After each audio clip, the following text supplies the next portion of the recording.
What's up, guys? Swift here. Today I'm giving you my top 10 additions to the 2023 Chicago Bears.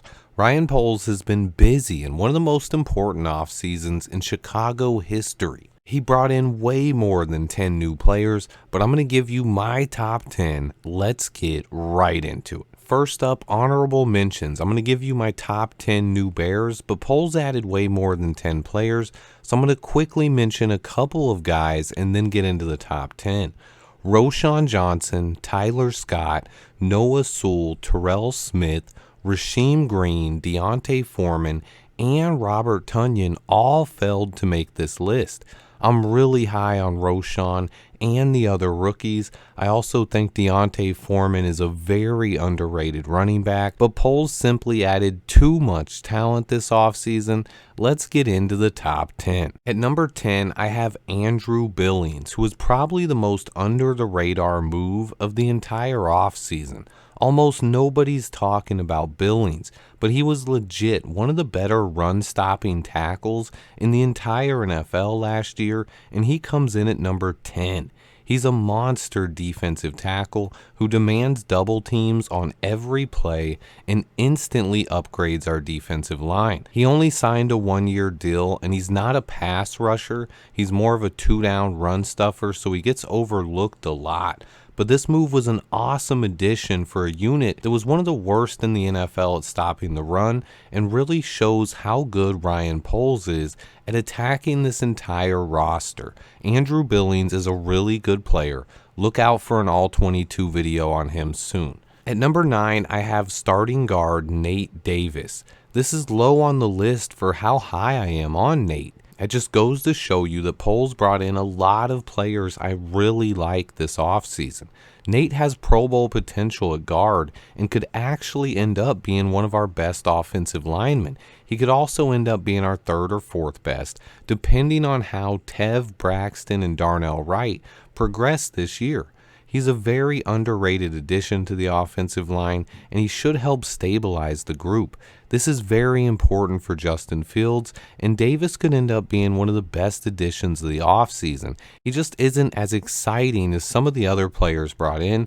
Don't underestimate this pickup, though. Another great addition by Ryan Poles. Which brings me to number 8, TJ Edwards, who's another very underrated addition that has the chance to really help this team make a push for the playoffs. He also signed a very cap-friendly deal, and he was easily the best value signing of the offseason. I like TJ Edwards. And then at number 7, Zach Pickens. He may not make as much of an impact this year as Nate Davis or TJ Edwards, but he plays a key position for Matt Eberflus's defense, and he looks like that prototypical 3-tech. I think it might take some time for him to reach his full potential, but he has legit 10-sack upside from the interior of the defensive line. That alone makes this addition very important, and he could help transform this defense into one that fits Matt Eberflus's vision.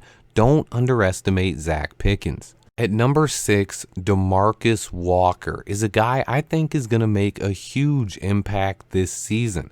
I expect him to be the full-time starter at left defensive end and be among the snap count leaders on our defensive line. His off-season workout videos continue to impress me, and he just looks like a beast. I can't wait to see this guy in a Bears uniform, as right now he is another Ryan Poles signing that's getting completely overlooked by the national media. That's right, Ryan Poles did sign a defensive end this year, even though everyone keeps saying he didn't sign anybody. Moving on to number 5, we have Tyreek Stevenson, who might be one of the first rookies to win a starting job. He was the first player that Ryan Poles has ever traded up for in the NFL draft. He has all the tools to be a shutdown type corner in the NFL, and he spent the OTAs running with the first team already.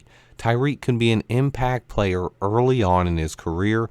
Check out my all-22 video on him if you haven't seen it yet. And then we get to number 4. I have another rookie, Gervon Dexter from Florida. He's simply a beast. The all-22 I did on him is possibly my favorite I've ever done. His raw strength was insane to see on film, and it's something I could really highlight. He has as much upside as almost anyone on this entire roster.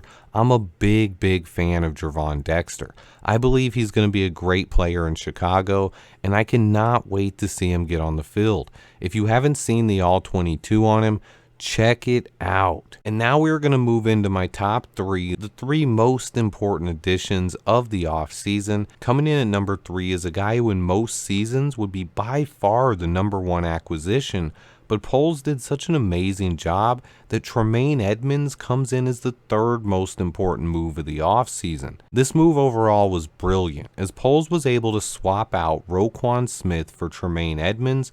Both are top 5 linebackers in the NFL, both entering their prime, but the key difference is Edmunds fits Eberflus's system much better, and the Bears were able to get a 2nd-round pick for Roquan that turned into Gervon Dexter, who I just talked about how much I like. So Ryan Poles basically turned Roquan Smith into Tremaine Edmunds, TJ Edwards, and Gervon Dexter. Masterclass work. I think Tremaine Edmunds is really going to help transform this defense. But then getting to number 2, we're going to the offensive side of the ball. I have stud right tackle prospect Darnell Wright. I've heard most people say they liked Paris Johnson and other offensive tackles better, but people are sleeping on Darnell Wright. Most of you know I was in on this pick well before it happened. He was the guy I zeroed in on weeks prior to the NFL draft. Ryan Poles seemed to feel the same way and also locked in on Darnell, even passing on Jalen Carter and picking up an extra 4th-round pick in the process. I truly think Darnell Wright can be one of the best right tackles in the entire league, and he should really aid Justin Fields' progress over the next few years. He would have easily been my favorite addition of the offseason. Am I talking into these or no? How does this usually work? But Ryan Poles made a historic move when he traded the number 1 pick, and that made the number 1 guy just an easy choice. As many talented and exciting football players as Ryan Poles brought in this year, none of them match DJ Moore. There's no question here about whether or not DJ Moore is good. He's already a superstar in the NFL. He has the 5th most receiving yards in NFL history by the age of 26, and he's done that without having any kind of consistency at quarterback. He will instantly make our passing attack much more dynamic. I don't think most fans understand just how big of an impact I expect DJ Moore to make. He's a bona fide superstar and one of the best receivers in the entire league. Poles' ability to get DJ Moore by trading down in a draft while also collecting additional assets instead of giving away picks for a player of this caliber, it will go down as one of the best trades in Bears history, and I believe DJ Moore could end up breaking every receiving record we have, even though that shouldn't be too hard. I cannot wait to see this new Chicago Bears team take the field in 2023. Thanks to everyone who watches. Please remember to hit that like button for me, and until next time, bear down. Yeah, we icy. We going for that ring. We about to go golf. Let's go to the swing. So, yeah. Swifty in the house!